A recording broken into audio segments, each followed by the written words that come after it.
I don't know, maybe it's age, maybe it's COVID, but just having people that really know you and love you and walk alongside you through all the ups and downs in life, I think is really, really special and precious.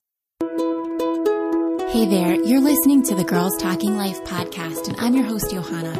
If you're like me, you love time with friends.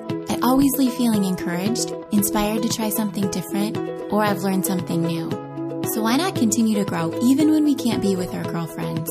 We're not made to do life on our own. So in each episode of this show, I'll bring you a girl and her story to give you refreshing ideas to stir your soul. Let's walk this road together. Are you ready to talk life?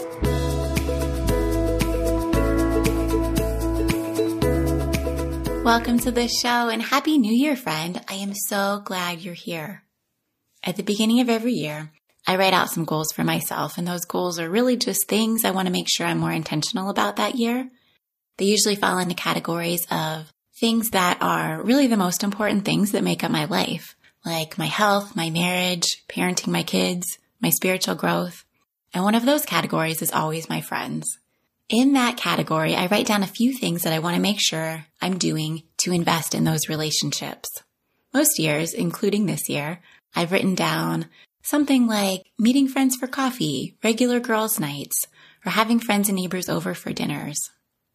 But show of hands, how many times have you resolved to get together with your friends more often, but instead get overly busy with other commitments, or you Netflix it from your couch most nights?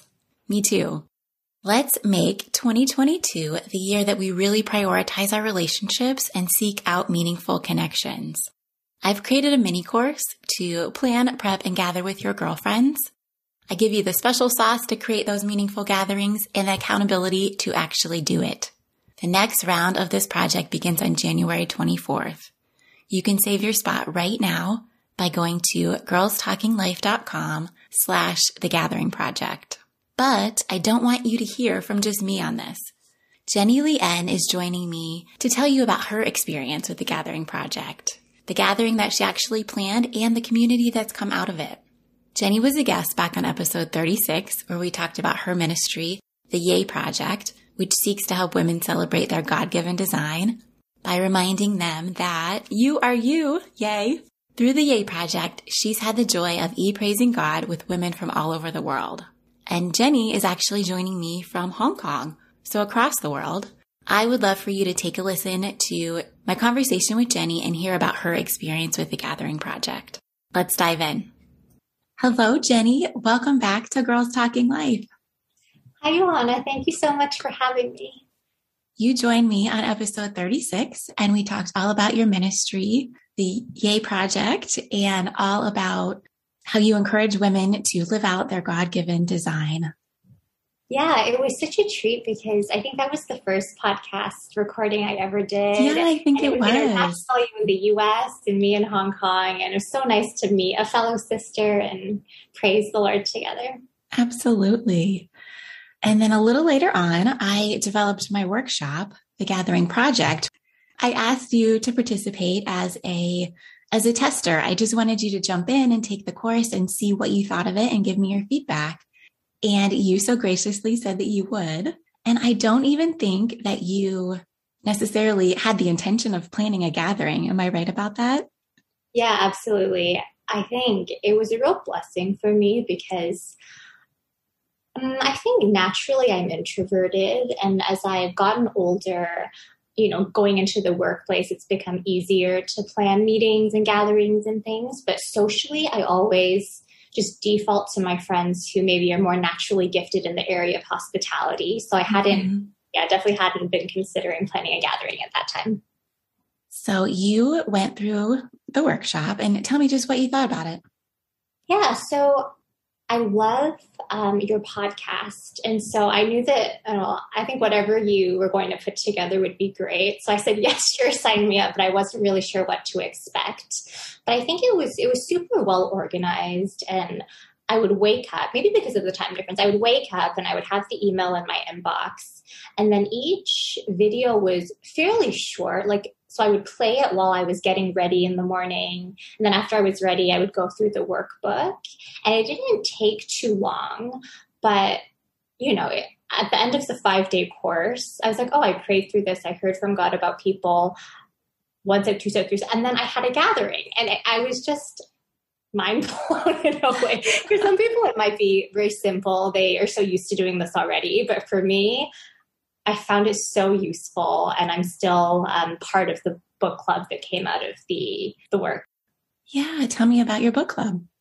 Yeah. So I think my friends and I, we all love reading. And then once in a while, we might share, a snippet on WhatsApp, but we weren't really part of a book club altogether. But I just noticed that in my season and in a couple of my friends' seasons, we were single and we desired marriage, and that we were able to be grounded in God and point one another back to him whenever we had those low moments of, God, why isn't it the time yet, and things like that.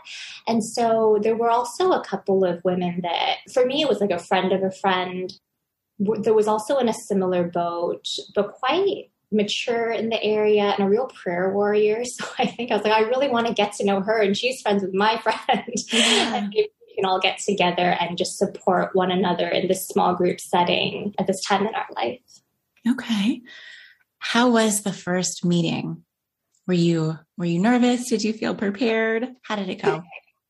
I think the benefit of doing it with people that you already know, I think I was less fearful about just being, my dorky self or whatnot. And so I think during COVID, we ended up having our first session on Zoom.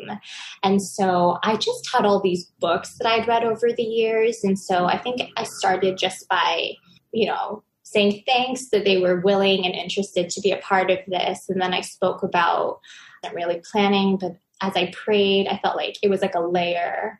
Maybe a book study. Oh, maybe about marriage. Oh, maybe these women.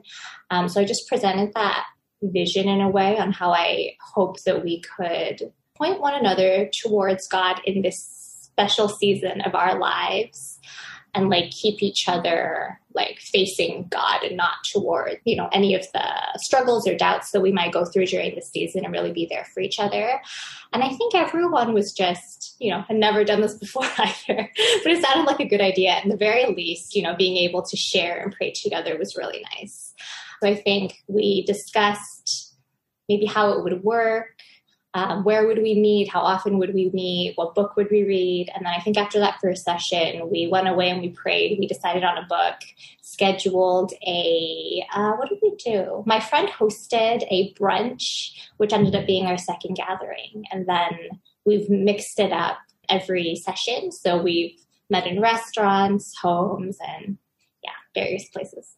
Very nice. And are you still meeting with these women now?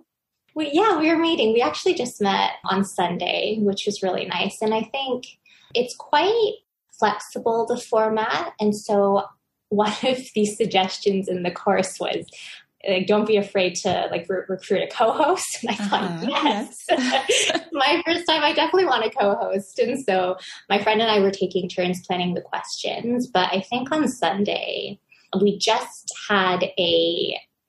listened to Sunday's sermon, and it was all about speaking the truth in love. And so even before getting into, chapter 4 that we were reading, we were discussing the sermon, and I mentioned how I felt like God was also speaking to me in this season about learning to have those conversations. Sometimes it seems easier maybe to keep the peace and not address, forgive on your own, but then God does call us to, make amends and to speak up if someone has something against you, and so on. And then that led to a friend who had a tough conversation with family the night before, and then she started sharing. And so I think sometimes it can be quite a natural flow, but just having the intention, we know when we meet, yes, it's a fun, casual gathering. We had afternoon tea on Sunday, but I think we come with the heart that we want to share. We've read this chapter. We're reading Tim Keller's Meaning of Marriage, that we have things that we've already thought about and had our hearts stirred up. And then when we come to the gathering, I think the atmosphere is just different than if it was just a social. Mm-hmm. What have you gained from just being in community and meeting with these women regularly? Good question.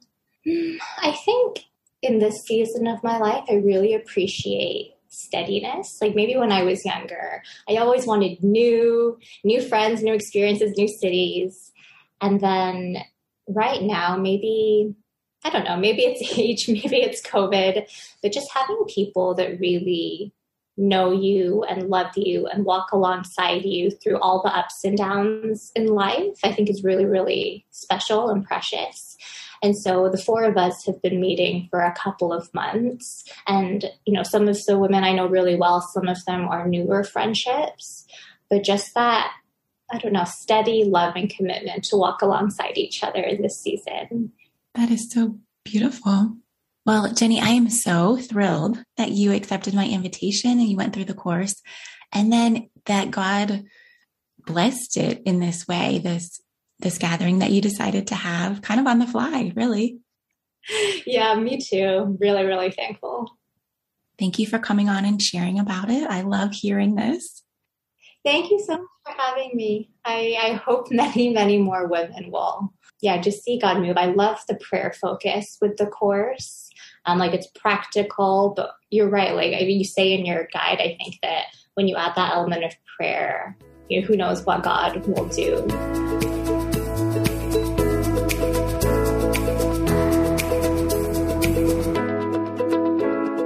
Well, there you have it. I can't speak for all of the women who gather with Jenni, but I know that she has been blessed by this community that she helps create. And you can do that too. Girls Talking Life is all about being in community with other women. So during my 5-day workshop, we will plan, prep, and you will gather with your girlfriends. If you join me, you will be getting 5 days of coaching videos. You work on them at your own pace whenever it is convenient for you. These are short videos.